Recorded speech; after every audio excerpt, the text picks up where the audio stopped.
What's up, guys? Alpine Gremlin again here with some more World of Tanks. Today we're going to be taking a look at the lower tier vehicles, the lower end of the spectrum. This is the M4A3E8 Sherman, and the reason that I have this back in my garage and have had it back in my garage is because I tried out the American TDs, the non-turreted TDs on the test server, and I really liked them.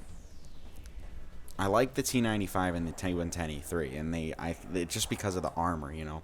I think, and I made the decision that I just kind of want them for kicks, so I wanted to research into that. The easiest way to get it into the TDs fastest and at the highest tier was through the EZ8 Sherman. You can see that it goes into the Jackson, which then leads into the non-turreted American TDs. Now, I haven't bought the Jackson yet, but I will in the future when I actually seriously start grinding these. However, the EZ8 was my first tier 6 medium tank. It was the medium that I started to kind of get a grasp of the differences between vehicles. They really came out with the M7 before, and in this in particular kind of solidified that. I started realizing, well, hey, I can't really be brawling with heavies, and I really should. It's a lot easier to get this damage if I just get around their flanks and hit them, and not be the focus of their fire. Unfortunately, in the EZ8 Sherman, you will be the focus of fire in a lot of cases. First off, the EZ8 has switched. Its position in the tech tree has been moved. It used to be when the American medium line was just when there was just one solid line. You used to come from the T1 Cunningham, you would go to the M2 Light, to the M3 Stewart, to the M5 Stewart, then you would go into the M7. This is still how it is. But instead of going into the T21 like it does now and into the autoloaders, the M7 used to lead into the M4A3E8 Sherman, which would then go into the T20 Pershing, Patton, and M48. These halves used to be one. And the American medium line was obviously the first line I went up. Or went down, however you want to say it, went across, however you want to say it. The EZ8 Sherman is, I mean, I like the tank. It's just not the most spectacular thing I've ever driven. It's a good, solid medium tank if you play it like so, but it plays a little differently than the other mediums that you might be used to. And we'll get into that in a second, but let's just look at the hard stats. So you got 750 hit points. You got 520 engine power, and you weigh about 31 tons. With a 40-degree traverse speed. It's actually got a very good traverse speed. This tank is very agile. It can turn very well. It's not particularly fast, 48 kilometers per hour, but it does get around. In terms of its armor, it's a tier 6 medium. It doesn't have any, really. 63 millimeters at the front, 38 at the rear, at the sides and rear. Turret really isn't any better. Turret's only 76 millimeters thick with 51 at the sides and rear. It's a medium, you know. It's not a heavy, and it's just it's not a frontline vehicle in reality. It really shouldn't be up at it really should be sitting back towards the rear. However, that's not always an option. Now, the gun mantle is pretty solid. It's pretty much the only thing that will ever consistently bounce shots. This thing gets some pretty tough matchmaking, and it was a pretty tough grind for me, especially being a new player. You know, at this time I only had about 600 battles under my belt, probably less than that. So it was really tough for me grinding through this thing, because it would get thrown into some very tough crowds. In my opinion, I mean, it's, you know, 2-tier spread max. This thing will get thrown into tier 8s every once in a while. Tier 7s, in my opinion, it has no place in tier 8. If you look at the gun, the best gun has 115 average damage, which isn't bad for a tier 6 medium gun. I mean, you know, but it's only got 128 millimeters of penetration, and tier 8 tanks, if they angle their sides even a little bit, or, you know, in some cases, like, if you look at the KV4, let's take a look at the KV4. If that's the tier 8, that's one of the tier 8 Soviet heavies.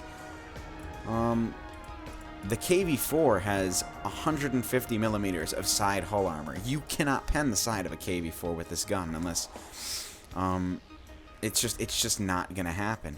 You can't even you could pen it with gold rounds, but if he angles a little bit, you're not going to pen because the angle will increase his armor thickness. When you get this, you start out with the stock crappy 75mm M3 with a choice of a dirt gun or the M1A1. I would really recommend getting the M1A1 ASAP.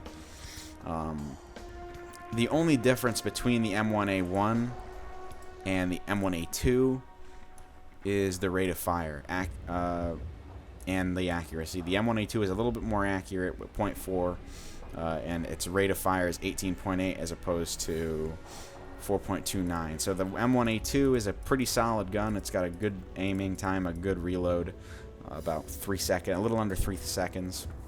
So you can fire relatively fast, but nowhere near closest to a vehicle like the M7, which the way I have it set up has under 2 seconds, 1.75 seconds to be exact, which is ridiculous. But engine, 520 horsepower, you'll get around. You're a medium tank. The only thing is this tank is not, this medium tank is a little bit different than vehicles, say, like the T-3485. The T-3485 is pretty good when it can do pretty well for itself. And when I say for itself, I mean it can fight by itself pretty effectively in a tier 6 or 7 battle. If you look at the sloping, and even in a tier 8, I've had a lot of success with this tank. Just because it's all around, I think it's the better machine.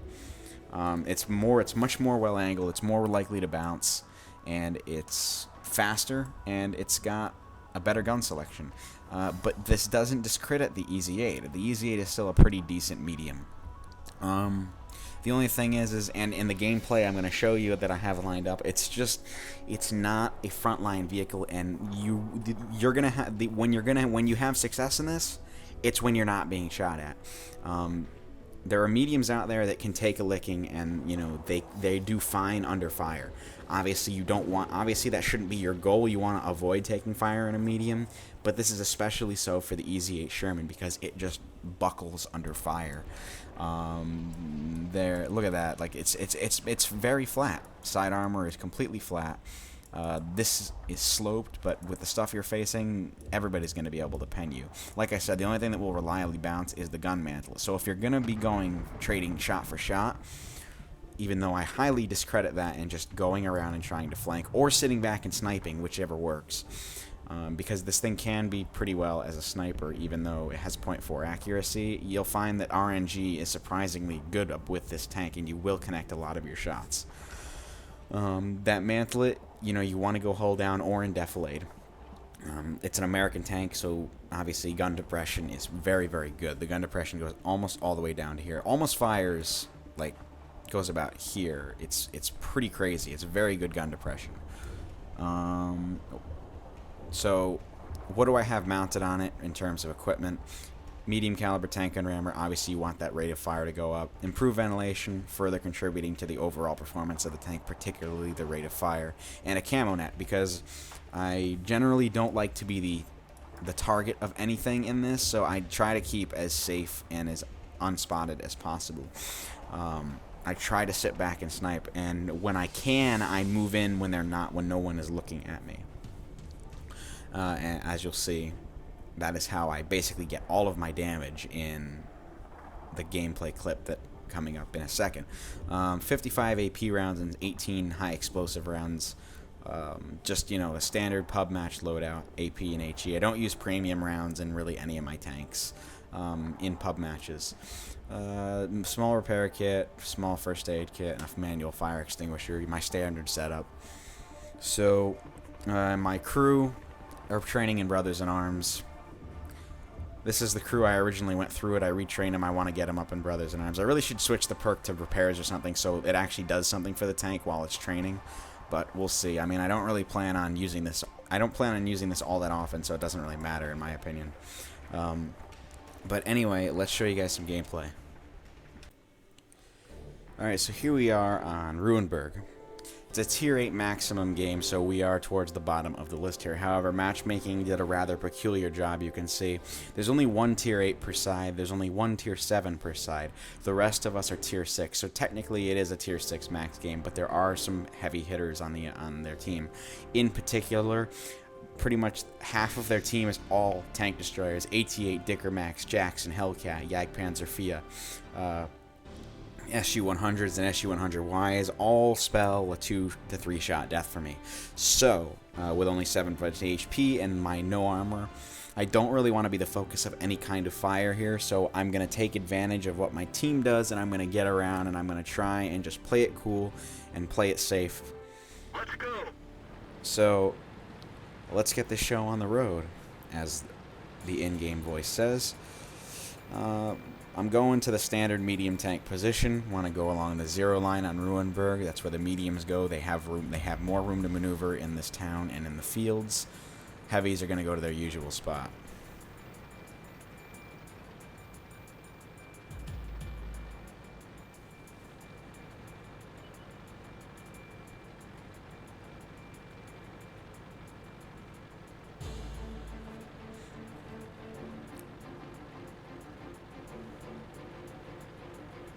So here comes our first contact, a T-69. I'm going to try and get a cheeky shot off at him. I have no idea how that shot bounced right there. He must have really just gotten some unlucky RNG. Now, I was angled, as you can see, but that shot, the T-69's gun, should have had no trouble penning that. Not that I'm complaining. I did get a free shot on the tier 8 enemy medium tank without taking any damage in return. But I'm not going to press my luck, and I'm not going to go out and brawl with this guy.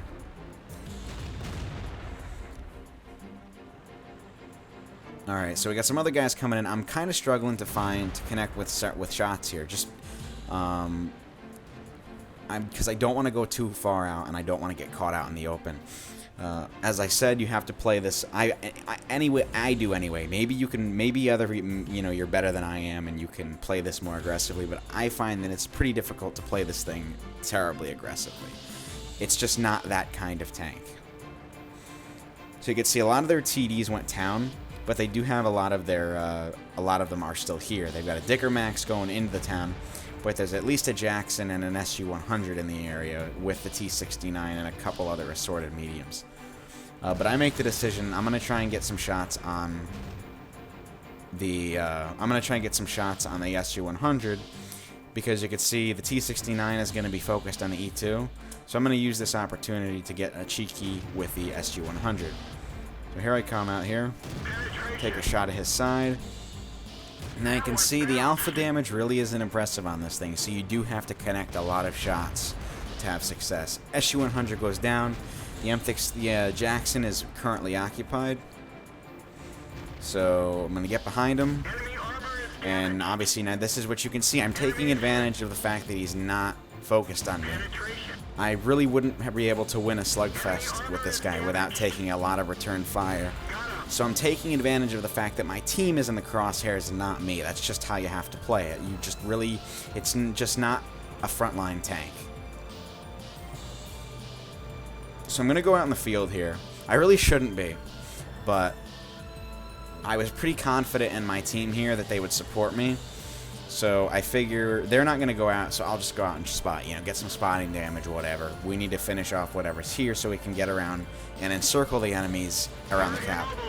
I get tracked by the AMX AC-46, their tier 7 French TD, but I'm not too keen on trading shots with them. I take that one clutch shot, but you can see he still penned me. Oh, that's a bad. You can see that shot penned me right through the gun mantle. He's probably rocking the 90mm. This gun mantle, it only goes so far. It's pretty armored, but it really only works against tier 6 and low pen tier 7 tanks. A tier 7 TD is going to have no trouble going through that. But my team takes him out, luckily, so I don't have to deal with it. And coming up here, you can see I'm just struggling to do a little bit more damage. This is not an impressive game by any stretch of the imagination, but it is one of the better ones you can have in it. It's definitely one of the better ones I can have in it. Who knows? Some of you might be spectacular in this thing and just blow my results out of the water. And if you guys happen to have played the Easy 8 and have a lot of success in it and can do more than I can, I mean, feel free to show me, send me a replay or something, and I could learn. I would like to do better in this tank. That's for sure. I mean, I'm definitely not great in it. I would say I'm okay, but that's about it. So you can see right now, I'm flanking around here, going along here. I obviously don't want to be in front of them because this thing will melt in front of a KV-1S, a Cromwell, an AT-8, and the Churchill Mark 7. So again, want to take advantage of the confusion and the fact that they're not really looking at me here. So I'm going to focus on the KV-1S first because I want to get his gun out of there. I'm going to take a shot at the side, but I'm going to bounce. I penetrate that shot and finish him off for the kill. Last one left is the Churchill Mark 7. He's currently occupied with the M6 and the SU-100, so I'm going to get up behind him. I overshoot that corner a little bit, but now I'm just going to, start melting his health down. You can see the great rate of fire here is one of the sweet spots of this tank, because you can just melt enemies. But the SU-100Y finishes him off for the kill. We end up with 1,395 damage and 2 kills. This game was predominantly tier 6. There were some high tier vehicles in this lineup. This is one of the better games I have in this, and I don't know if that's good or bad. I haven't seen too much Easy 8 action. It's just one of those tanks that doesn't really, it's not that impressive, so it doesn't really get a lot of attention from people. But I think it was time that I finally showed this, and you know what, guys? I've been doing a lot of tier 10 videos lately, and I think my viewers that are newer players deserve to see a tank that they might be closer to. I know that a lot of you just started or have, less than 1,000 battles or so under your belt, so I plan on showing some more gameplay of tanks that are towards the bottom of the tier list and just not tier 10 all the time. It's just been a little bit more difficult getting content out with school and everything, but I'm gonna get this to you before I head back. So this will be your second video this weekend. I managed to bang this one out, but anyway, I hope you guys enjoyed. If you're planning on picking up the Easy 8, I hope I maybe provided some groundwork for how to play it, give you some initial success. Don't expect miracles out of it. It's just not that kind of tank. It's good, it's okay, it's not great, in my opinion. So let's take out some of the post-game stats. Alright, so here's the after-action report. You can see we got the most experience in this game with a 939 experience. We got 2 kills with 1,395 damage done, 20 shots fired with 18 direct hits, but you notice only 13 of those penetrated. That's just the poor penetration of this gun at work. And a couple of my shots were rather, just kind of clutch and didn't aim them all the way, but I did take some shots that really should have gone in, and they would have gone in on vehicles like the T-34-85. It just doesn't have the penetration that other vehicles of its tier have. So you got to keep that in mind when you're using the E8, because it's just not really the kind of tank that can get through most tanks that it will face. You can see we only received 3 hits, and in most cases that's generally a good sign. If you look at the amount of hits you received and it's less than 3, that's a pretty good result. You shouldn't be taking hits in this thing. I got lucky because the T-69 didn't penetrate me, so only 2 actually penetrated. So we got 720 potential damage received. Now, that's 30 less than our actual total HP, so we kind of got lucky there. We did get 952 spotting damage, mostly on the AMX-46, and we got around, traveled about 1.73 kilometers.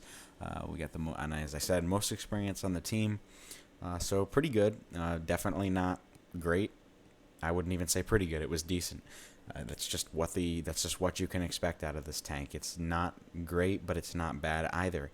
So anyway, guys, I hope you enjoyed this video, and stay tuned for more. I will see you next time. Thanks for watching.